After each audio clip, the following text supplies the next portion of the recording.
भारत आ रहा है दुनिया का सबसे पावरफुल योद्धा। चीन छोड़ो, रूस भी कांप रहा है थर थर। भारतीय वैज्ञानिक के कमाल ने पूरी दुनिया को हिलाकर रख दिया। दोस्तों, कभी वो वक्त था जब दो योद्धा आमने सामने खड़े होकर सीधा युद्ध किया करते थे। दो सेनाएं सीधे युद्ध में अपनी ताकत का प्रदर्शन किया करती थी। लेकिन आज युद्ध मिसाइल और तकनीकियों का है। भारत के प्रोजेक्ट चीता से दुश्मन देशों में मची खलबली। मानव रहित युद्ध के लिए पूरी तरह से तैयार है देश की सेना। बेहद घातक हथियारों से तीनों सेनाओं को किया जा रहा है लैस। दोस्तों, योद्धाओं को भी तकनीकियों से लैस होने की जरूरत होती है। जो देश तकनीकियों में पीछे है वो युद्ध में विजय नहीं प्राप्त कर सकता है। अब वक्त हाथ से नहीं मिसाइल से लड़ने का है, क्योंकि तकनीक के दम पर दूर बैठे रहकर भी दुश्मन को बर्बाद किया जा सकता है। अमेरिका ने अलकायदा चीफ अल जवाहिरी को इसी तरह हजारों किलोमीटर दूर रहकर ड्रोन हमले से मार गिराया था। दोस्तों, भारत भी अपने सेना को नई तकनीकों और मिसाइल से लैस करने में लगा है। अगर हम ड्रोन की बात करें तो भारत इजराइल के द्वारा बनाए गए ड्रोन इस्तेमाल करता है। दोस्तों, भारत अपने ड्रोन को ताकतवर बनाने के लिए उन्हें खतरनाक मिसाइलों से लैस करने जा रहा है और इस मिशन का नाम दिया गया है प्रोजेक्ट चीता। लेकिन अब सवाल उठता है कि इस बजट के तहत सेना ड्रोन्स को किस तरह से तैयार करने में लगी है। तो दोस्तों, भारतीय वायुसेना का बहुप्रतीक्षित प्रोजेक्ट चीता अब शुरू होने जा रहा है। लेकिन इस बार भारतीय कंपनियों के साथ भारतीय वायुसेना इजरायली ड्रोन को तीनों सेनाओं के लिए तैयार कराएगी। भारत के हीरोन ड्रोन्स को अपग्रेड किया जाएगा। उन्हें इजरायली मदद से युद्ध लायक बनाया जाएगा ताकि जरूरत पड़ने पर दुश्मन के खिलाफ आक्रामक हमला किया जा सके। प्रोजेक्ट चीता के तहत भारतीय रक्षा कंपनियां इन इजरायली ड्रोन को मिसाइलों से लैस करेंगी। इसके अलावा अन्य सर्विलांस यंत्रों और क्षमताओं से ताकतवर बनाएगी। Heron drones medium altitude UMV है जो 250 किलोग्राम वजन लेकर उड़ सकता है। इसमें थर्मोग्राफिक कैमरा, एयरबॉल सर्विलांस, विजिबल लाइट और रडार सिस्टम आदि लगे होते हैं। यह अपने बेस से उड़कर खुद ही मिशन पूरा करके बेस पर लौट आता है। इजरायली ड्रोन में तैनात की गई घातक मिसाइलें पलक झपकते ही दुश्मन को कर देगी पूरी तरह बर्बाद। दोस्तों, हीरोन ड्रोन्स को लड़ने के लिए लेजर गाइडेड बम, हवा से जमीन, हवा से हवा और हवा से एंटी टैंक गाइडेड मिसाइलों द्वारा लैस किया जाना है। प्रोजेक्ट चीता को लेकर आखिरी फैसला जल्द होने की उम्मीद है। आइए आपको बताते हैं कि हीरोन ड्रोन किस तरह से फायदेमंद होते हैं। चीन के सेना लद्दाख सीमा के इस पार या उस पार भारत के खिलाफ कोई नापाक हरकत करेगी तो तुरंत भारत को पता चल जाएगा। चीन के साथ पिछले साल चल रहे सीमा विवाद के वक्त भारतीय सेना को इजराइल ने ड्रोन्स दिए थे, जिनके कैमरे, सेंसर और रडार किसी बाज की नजरों की तरह तेज है। इन्हें लद्दाख सेक्टर पर तैनात किया गया था। इजराइल से 4 हेरोन ड्रोन मिले थे, जिसमें सबसे खास बात यह है कि इन ड्रोन को किसी भी तरह से जाम नहीं किया जा सकता। यानी इनमें एंटी जैमिंग तकनीक लगी है जो पहले के ड्रोन्स की तुलना में ज्यादा दमदार है। इन ड्रोन्स को प्रधानमंत्री नरेंद्र मोदी की इमरजेंसी फाइनेंशियल पावर के तहत मंगवाया गया है ताकि देश की सुरक्षा को लेकर किसी तरह का समझौता न किया जाए। हीरोन ड्रोन्स को इजरायली एरोस्पेस इंडस्ट्री ने बनाया है।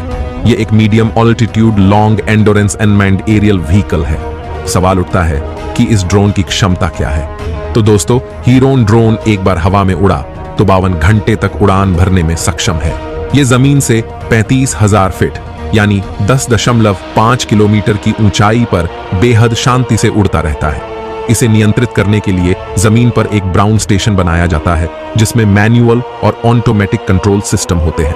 ये ड्रोन किसी भी मौसम में उड़ान भरने में सक्षम है। हीरोन ड्रोन में कई तरह के सेंसर और कैमरे लगे हैं, जैसे थर्मोग्राफिक कैमरा यानी इंफ्रारेड कैमरा जो रात में या अंधेरे में देखने में मदद करते हैं। इसके अलावा visible light airborne ground surveillance जो दिन की रोशनी में तस्वीरें लेता है। साथ ही इंटेलिजेंस सिस्टम समेत कई तरह के राडार सिस्टम लगे हैं। इस ड्रोन की सबसे बड़ी बात यह है कि यह आसानी से ही टारगेट को लॉक करके उसकी सटीक पोजीशन आर्टिलरी यानी टैंक या इंफ्राहेड सीकर मिसाइल को दे सकता है। यानी सीमा के इस पार से ड्रोन से मिले सटीक टारगेट पर हमला किया जा सकता है। इसके कम्युनिकेशन सिस्टम सीधे तौर पर ग्राउंड स्टेशन से संपर्क में तो रहते ही है। इसके अलावा इसकी संचार प्रणाली को सैटेलाइट के जरिए भी लिंक दिया जा सकता है। इसके नेविगेशन के लिए pre program fully automatic navigation को चलाया जा सकता है या फिर मैन्युअली आप रिमोट से इसे नेविगेट कर सकते हैं। इसका कुल वजन 250 किलोग्राम है। भारत में भेजे गए इजराइल हीरोन ड्रोन का नाम ईगल या हारफांग है। हालांकि भारतीय सेना इसे अपना अलग नाम दे सकती है। दोस्तों, भारतीय सेना इसका उपयोग सीमाओं की निगरानी और आत्मन की गतिविधियों को रोकने के लिए करेगी। इसके अलावा भारतीय नौसेना इसकी मदद से हिंद महासागर, अरब सागर, बंगाल की खाड़ी समेत कई अन्य तटीय इलाकों पर घुसपैठ और चीनी हरकतों पर नजर रख सकेगी। खास बात यह है कि इस ड्रोन की मदद से आप समुद्र के अंदर भी झांक सकते हैं। ये पानी की गहराई में मौजूद पनडुब्बियों पर भी नजर रख सकती है। साथ ही इसके थर्मल सेंसर कैमरा रात के अंधेरे में होने वाले इंसानी मूवमेंट को पकड़ सकते हैं। दोस्तों, ड्रोन की सबसे खास बात यह है कि यह जमीन, हवा और समंदर तीनों जगहों पर काम कर सकती है। और अगर इजराइल से मिले heron drone anti tank guided मिसाइलों से लेस हो जाते हैं तो ये चीन के लिए बेहद घातक होने वाला है, क्योंकि इससे भारत दुश्मन देश चीन पर नजर रखने में ज्यादा सक्षम हो जाएगा। और अगर चीन अपनी सीमा पार करता है तो उसे बर्बाद करने में भी ज्यादा वक्त नहीं लगेगा। स्वदेशी ड्रोन्स की भयानक सीरीज है तैयार। डीआरडीओ मचाने जा रहा है दुनिया में तहलका। दोस्तों, बड़ा सवाल यह भी उठता है कि भारत ड्रोन तकनीक पे कितना ताकतवर है और भारत का स्वदेशी ड्रोन कितना ताकतवर है। तो दोस्तों, भारत के पास एक ऐसा ड्रोन है जिसका उपयोग कई तरह से किया जा सकता है। फिलहाल इसे विकसित किया जा रहा है, लेकिन अगले 2-3 सालों में इसे भारतीय मिलिट्री में शामिल किया जा सकता है। इसका नाम है कॉम्बैट एयर टीमिंग सिस्टम।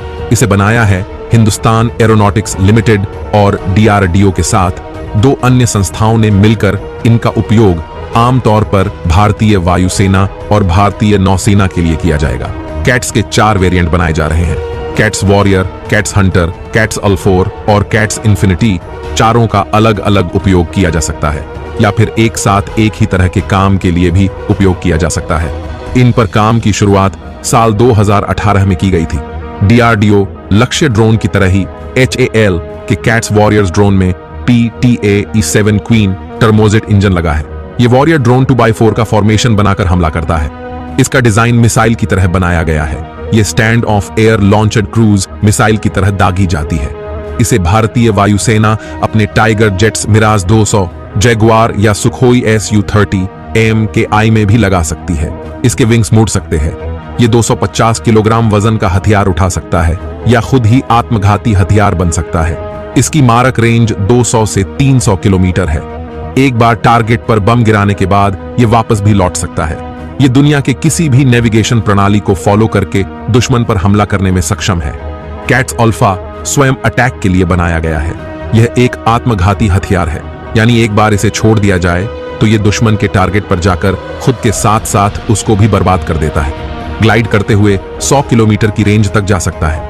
ये 5 से 8 किलोमीटर विस्फोटक लेकर 100 किलोमीटर प्रति घंटा की रफ्तार से दुश्मन पर हमला कर सकता है। ये करीब 1 से 2 मीटर लंबी है और इसका वजन 25 किलोग्राम है।